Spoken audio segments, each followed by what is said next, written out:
করে দিবেন বলেন? টাকা থুয়ে যায়নি, এটাই হচ্ছে ম্যানেজকে নিয়ে আসবেন। 1000 টাকা পূর্ণ করে দেন। কিস্তি যেটা সেটার টাকা তো দিবেন। 1000 টাকা ওই দিন দিবেন, ঠিক আছে।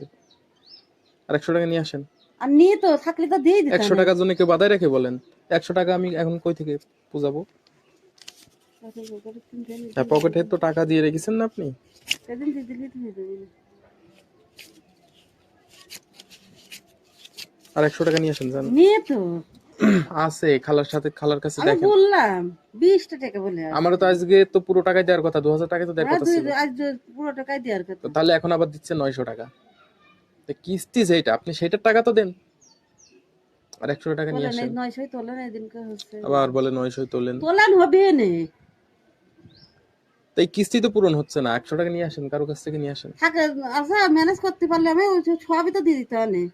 তো সব আমি তো চাইনি, আমার যেটা কিস্তি সেটা দিলেই হবে। আনতে গেলাম 500 টাকা পাবো। আমি সব চাইনি।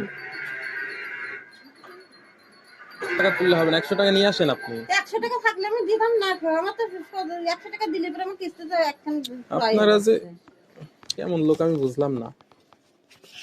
1000 টাকাই তুলে দিলাম, এই দিন 1100 টাকা দিয়ে দিবেন।